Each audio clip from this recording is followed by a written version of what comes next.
Hello, and welcome to the end of the school year.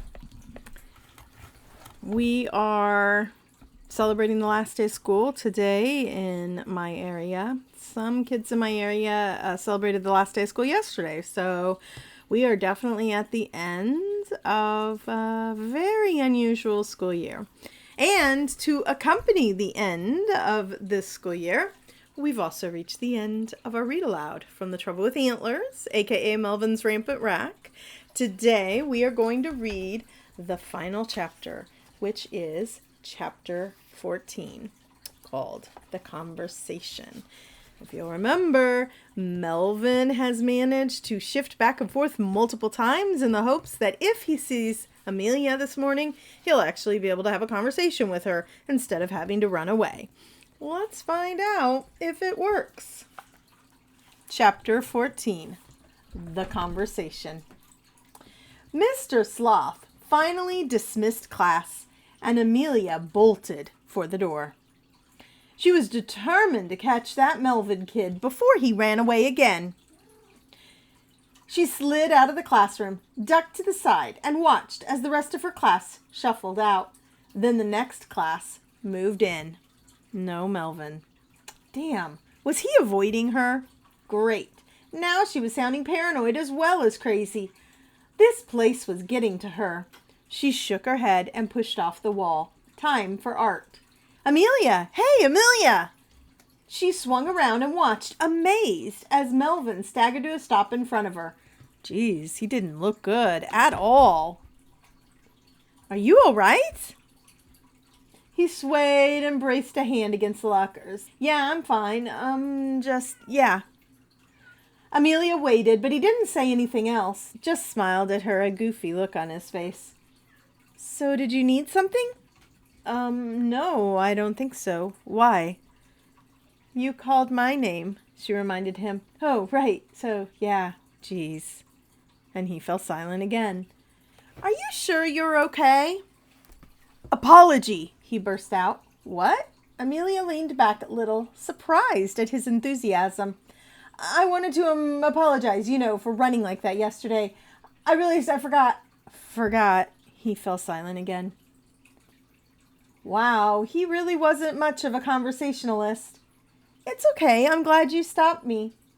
It's nice to see you. She grinned. In school, with clothes on.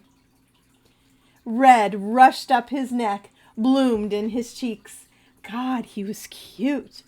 In a nerdy, overgrown kind of way. The bell rang. Yeah, so I should probably get to class, Amelia said gently. Yeah, Melvin nodded. Class. Okay, well, I'll see you later. Yeah, later. Smiling, Amelia walked away. As she reached the end of the hall, she glanced back, saw that he was still standing there watching her. She waved, then bolted around the corner, late for art again. And here is a picture of Melvin as he's kind of leaning against the locker, catching his breath. A little bit of a blush in his cheeks. And of course, Amelia looking up at him. Melvin watched as Amelia disappeared around the corner. For the love of dewlaps, what was wrong with him? He finally got a chance to speak with her while not battling nakedness or sudden antlerhood, and he had nothing to say. Nothing at all. How'd it go, big guy? Melvin started. Oh, hey, Polly. Not so great. I forgot to think about what I wanted to say. You didn't... What were you thinking about the entire time we were walking here then? Making my feet move. Polly laughed. All right, yeah. I didn't realize the shifts would take so much out of you. Me neither. Just thinking about going through that again tomorrow made Melvin want to puke. He wasn't sure he'd have the strength of will. Your antlers didn't come out though, right? Right, not even a tingle. Which now that Melvin thought about it was pretty paw-amazing. So the experiment worked. Yeah, except I feel like scat. A complete understatement. But Melvin, it worked. You had a conversation with a girl and your antlers didn't flatten her, so that's a win, right?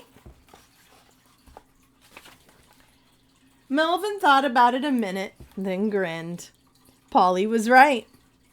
For the first time since his antlers had come in, he wasn't worried about them exploding in the middle of class. For once, he could relax. With a huge grin on his face, Melvin strode into Mr. Sloth's class while Polly headed off for art. Nothing could bring down his mood, not even when Mr. Sloth gave him the evil eye for his tardiness, not even when Lainey Siamese sniffed her nose at him and gave him the cold shoulder in English class. He'd conquered his antlers, and he rode that high through class after class, until he arrived at PE, and Mr. Grizzly shouted, "All right, you mangy mammals, on the field, dressed out in fur in 5. Well, son of a shifter. And there's a picture of Melvin with some of the students in his PE class who've all dressed out in fur. Except for him. So maybe his solution has a few flaws in it. Anyway, that is the end of our read aloud from the first episode in Shifter High. And you can check out the rest of the series on my website or also on Amazon. They're all available on Kindle as well as in print. The print editions are anthologies. So this anthology is Antler Trouble, and it includes the episode we just read, but it also includes a prequel episode called The Trouble with Shifter Towns, aka They're Not Human Proofed. So that is the prequel episode that's also included in Antler Trouble. Bunny Trouble includes The Trouble with Thieves, which is Polly's story, aka Those Blasted Bunnies, and includes The Trouble with Tigers, aka Katrina's Homicidal Urges. And then the last print book of this season is called Prickly Trouble, and it includes The Trouble with Quilling, aka The Spines of Torture, and finally The Trouble with Humans, aka They're Not Shifters. Well, there is one bonus episode at the end, which is episode 4.5, and it is called The Trouble with Pets, aka The Great Shifter Rescue. So you can find out more about all of those books and those episodes on my website and also on Amazon. Thank you so much for joining me for this read aloud. I've really enjoyed it, and I hope you have too. Feel free to contact me on social media or on my website. And yeah, I hope you guys have a wonderful summer.